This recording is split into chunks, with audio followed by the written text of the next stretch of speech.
İş yerine geldin mi? Salamu aleyküm Sapara. Ve aleyküm. Halmurat Bay, kurun mu? Şükür. Salamu aleyküm vatandaşlar. Hemen de salam. Emmenize selamu aleyküm vatandaşlar. Buyur Halmurat. Sapara, estiliyem sesim. Katuğu eştiliyen. Şunu yağı içene ben diyen özüm. Ya bokurduk beter ağır ya. Şumal şu ramaskalı çay içi botin bokurduk yumuşatma için.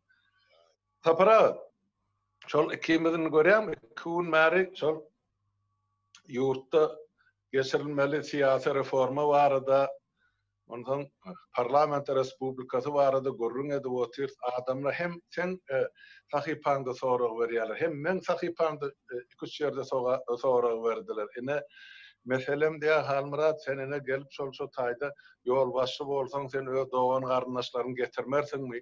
Ya seni şol halk ve metewrendäkler soň sen satyn almaz mı? Şular ýaly mümkinçilikler bar, sen nähil garaýan şu zatlary diýär. Fursat bersen bir kim onu şulara men jogap beren şu soraglary. Ver Halmurat, ver. Birinciden men ozal bir hakimiyetiň nämetini gören adam, bu zatlaryň üstünden geçdim vatandaşlar. Parlamentde de oturup gördüm, deputat bolup, hakim bolup işläp gördüm. Şo ýerlerde men arasa çykan adam, halkyň kisesini ýa-da özüni tinkami diken adam däl, ýa döwletiň ýeki köpügini iýen adam däl. Ya da meniň maşgalam ya çağalym ya dogan garnaşym şol men wezipemden peýdalan bir köpüklük döwletiň ya halkyň hakyny iýen adam däl. Ya menden gelip wezipe sorap öýümde gurrun edip ya gapymy tyrkylladan adam däl. Men şu zatlary ine nähili diýip aýtmalym bolsa öz kalbymda kyn aýdyp berýän, ana o taýda gyzlar bolan halky baryp soraýmaly. Bu bir kyn zatlar. Ýöne gelecekde nähil bor. Eger şu zatlaryň üstünden geçen adam ya adamlar gelip inni bir ýaşdan soň pälini ütgedip ol bir bu dünýäň ýanky ýelgenine gowulaşyp baýlyk üçin ılgajagyny özüm üçin o zatlar haram da ortadan aýsam. Maňa şu pensiýama ýeterlik ýaşamak üçin bir adam ömrü üçin ýa bir maşgala üçin. Ýöne şu zatlara şükür edip ýaşamak gerekde, bir kanagat edip bulan kyýalany milliardlap ogurlap iýip otylar. Hana halk hamany görüp otyr, nowatlarda nähili aşlyk çekip otyr. Onun üçin adamlar şol ýokary sowet diýen öňkü düzgünni aýdýan parlamentde bir kanun kabul eder. Haýsy ýol başy bolulugyna garamazdan ayagyny ters äden güni ol işinden boş gitsinni kanun öňüne jogap berdi. Ine men bilşim şu, ine şu berjek jogabym şu, başga men bu meselede aýtjak, goşjak, dogurjak zatym ýok adam. Ine şeýle Sapara, ine beýleki meselelere geçeli ursat berseňiz, gaty köp adam maňa privat ýa-da iki ol sahypada ýazýarlar bar, sizde de ýazýarlar bar. Ay birazajyk höre köşe etsen etmeseňiz birden şol güýçülenjiler, eskerler, polisler, ýa-da bir mehmen işgärleri ol ýa-da bir Gurban Gulyň arkasyna durup halka ýarak senep halkyň kanyny dökmezlermi diýen soraglar gatykän berilýär. Ondan o türkmeniň aýdysy ýaly köpürden geçýänçä domuza daýy diýdirjek bolýarlar. 2 ýylda bunu olary söz berip ertirem soň şertim şaham edip hakimiyet elini alandan soň olar nämeseň şonet diýilen ýaly teklip berýärler bar. Ýöne onu 200 adam edip berer diýip düşünýän men o zatlary edibiljekler. Görüsen aýdýar, şo görüsen bolmaly. Ol kanun iki tarapa çekip bolan atda kanun diňe gönü bolmaly. Başgaça men düşünüp bilemem kanun näde edibilmeli. Ine siz nähil pikirde, näme aýdyp biljek şu meselede Sapara gaty wajyp zatda. Kim biledi otyr bu gurrun. Şoň üçin sen pikiriň men üçin halk üçin ömüren wajyp bolupdy. Halmurat, näbir taryha göz aýlasaň, ýanky şu Sovet demesiniň kommunistik rejimden ýykylmasy Rumyniýadan başlapdy, Çawşeske'den. Ha doğru. Onun Ya beyleklerine çenli ne tarihi idarlatan demen şu revolüsyon birinci uni esker milise halkın tarafına geçen. Yani Çavuşesku'lu meselede öz ahranasının generali İlkulak onu vertalyot bilen halat eden yalık alıp gidiyorlar öldürüp emir verip öldürüp gelirdi. Çünkü esker halkın çağaları olan hem beceti eskerem milise de o şu görüğünü halk ne ile görüyen oldu. Edil şolun öğler personalını görmede doğun arkadaşları vardır, ilen çalanları vardır, anlatında çağaları var, çuğulları var. Şu mektebe gitmeli, şu tayda terbiyelenmeli, şu cemiyetin içinde yaşamalı. Doğru, o halkın içindeki adamlar da. Halktan gelen adamlar. Onların yani şu rejimden şolarım iğrendir. Bokurdonu elenen vardır. Yani içinde bedatlılar vardır. Şoň üçin eskere büyüğünler halkın çağatır durşunu. Ödem garip Katarın çağatır. Ağırlıklı.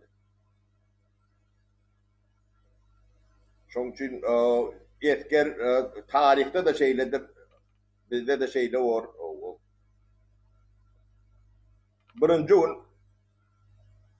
Birinci un halkın tarafına geçer. Şoň üçin gapty ondan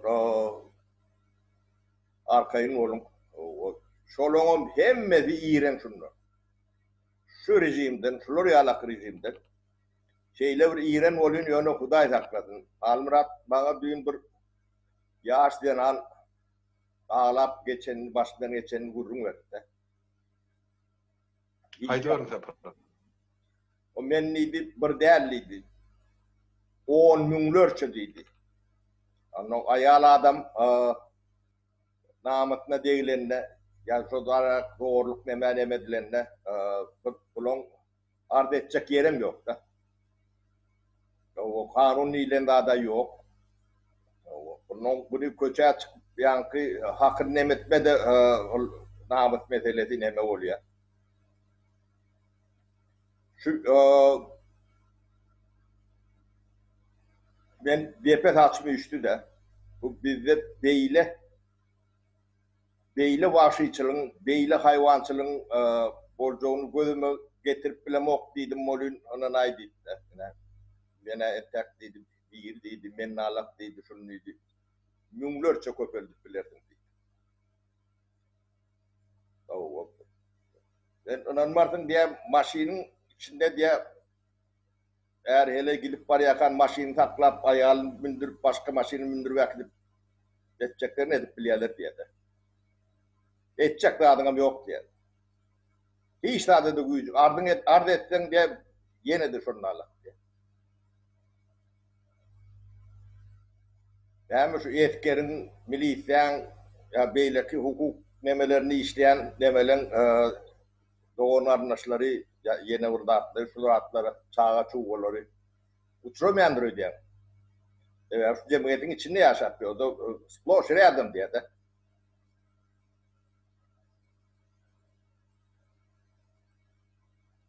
Ne yeter dereceğimiz bizim namusumuz kıyıp edilen biz halkın namusunu şolar uğruyor.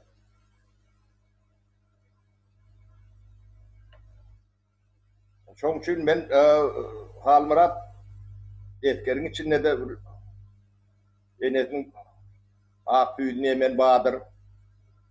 Eştilýär mi? Eştilýär.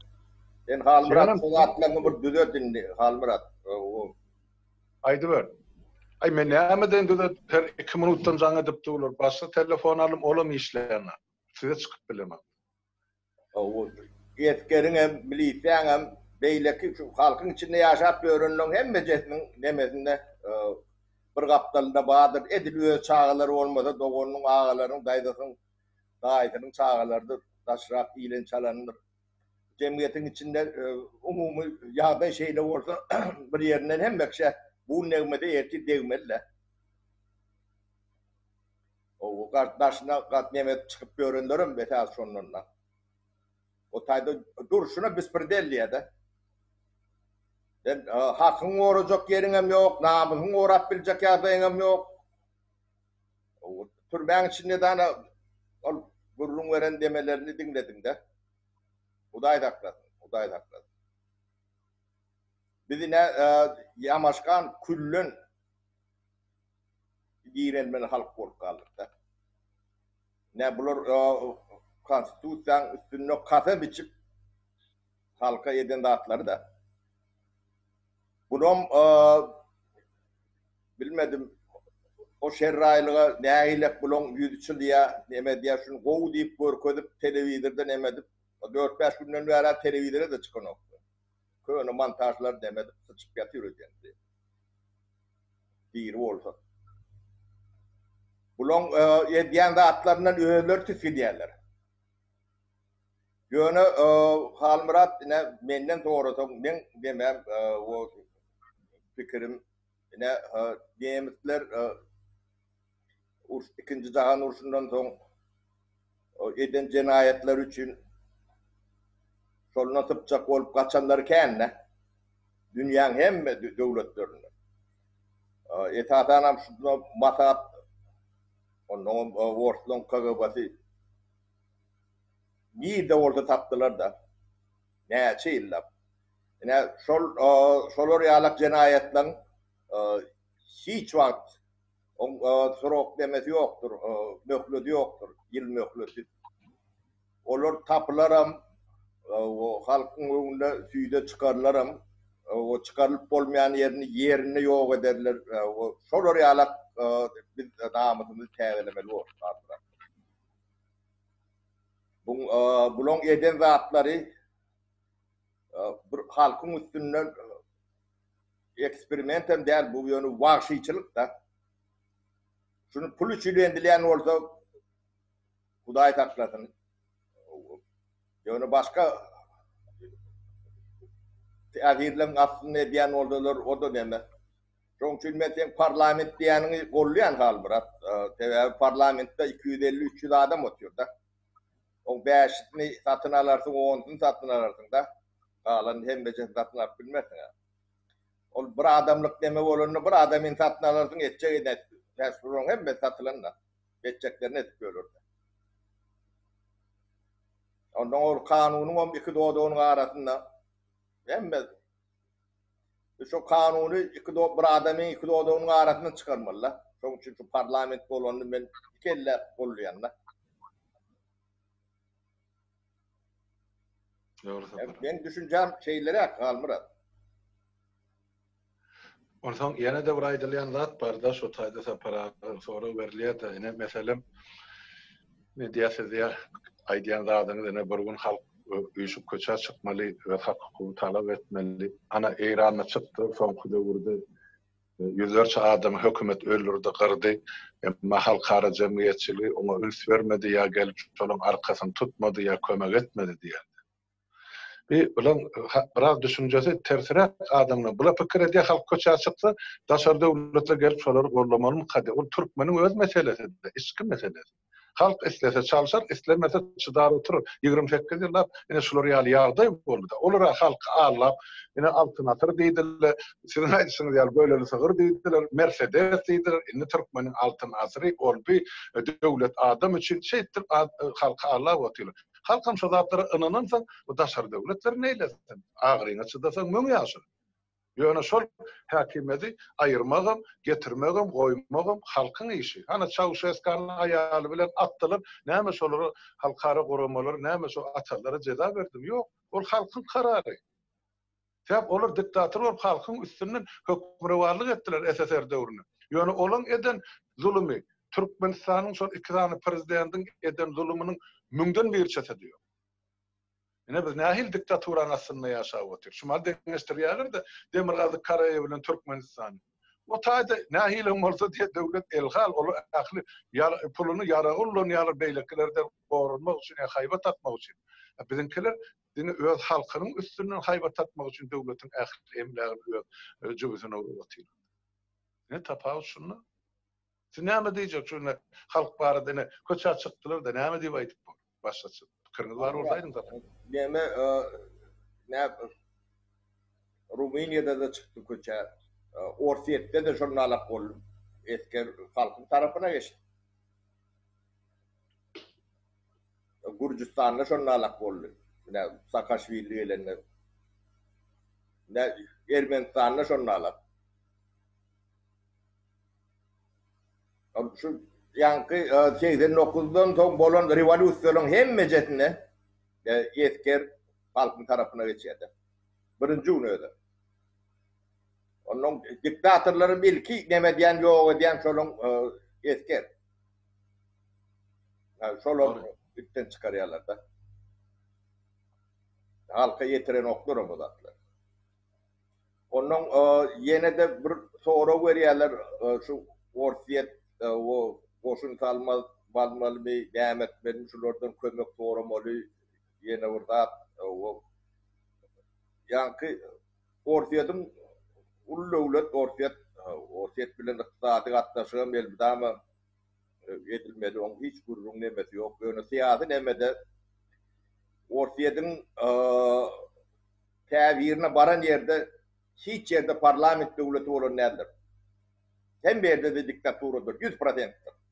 Seredey. Gruziýada parlament döwleti demetdiler, edip bilen zady ýokdur ortada. Täsir etjek bolýar, ol edip bilenler. Yerewanna bolly parlament döwletine geçirdiler. Ortada täsir etjek bolýar, edip bilen ýokda. Ýöne bir adam bolsa arkaň täsir eder. Orsiýet erbet gowy diýip aýdamok da ýöne baran ýerinde şuň emesinde diktatura bolmaly. Bir adamyň güýçlü eli bolmaly. Şoň üçin bize syýasy nemede o bize Orsiýet gowyny aram däl, kömekçem däl. Ykdysady nemede biz ben hukukly işledik näme çendi ilişkide bolup bilersiň. Ýöne Orsiýet goşun saljak, onu kömek etjek, bize hiç kimin ne kömegi gerek, ne goşuny gerek, ne ordunky, ne kirsinki, ne beýlekinki. Türkmen öz göwegini özü keser. Daňaram. On şeýle bolmaly. Biz küllün galmaly. Yamaşkan diýilmedi. Edil şu yankı kinolardak diýilýär nemesini näke alak küllün diýilmeli. Bular halkyň hamirmaýasyny durşuna bolupdurlar da almırat. Ol bizim çene diýenimizden hem agyr ekenden ben edil beýle konkretni faktlar bilen dinläp göremokda. Indi onança doňlar näme işlerini ýokýarlar da görürler. Doğru sapar. Oň içem durşuna daýy diýär. Ýa-ki şo güýç ulanýan nemelen hemmejetiniň nemesi daýy.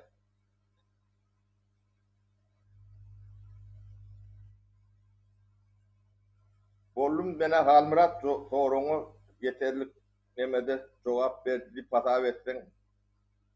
Sağ ol sapara wajyp şu zatlar siziň hem pikiriňizi eşitmek şu meselede. Sebäp adamlar şol 2-3 gün bäri şol parlamentiň töweregiне, döwlet guruluşynyň töweregiне nähili ýaşamaly, haýsy döwletler bilen hyzmatdaşlyk etmeli, näde täzeden döwleti gurmaly, nä derejede kimlere amnistiýa bar, kimlere ýok, kimlere ýa-ki döwletiň işine gelip biler ýa gelip bilmez. Atkan soralar berip dogry da adamlar bilesi gelýär, o nähil döwlet guruluşyny öz ýetiresi gelýär.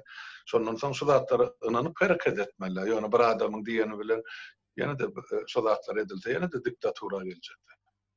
Halmurat, ýa-ki Türkmenistanyň hali ýagdaýyndan ekonomikasynyň zadynyň näme diýerlerde ýa-ki aradaly adamlar wada. Ýa-ki dinleýänler. Adamlar gaty arkaýyn bolun Türkmenistan men öňe aýtdym tekiniň bir köçesinden ulokan däl. Onu edil onu maymun edip düzedip bolýar. Hiç on aladatını etme. Onun için devletin gerek geldir. Yani bir gruppa, kriz gruppa yala bir gruppa dördün onu emme de çözülyendir. O da atlar hiç kıyımdat derler. O yeterli tecrübelerimiz var. Ullukan da adam derler.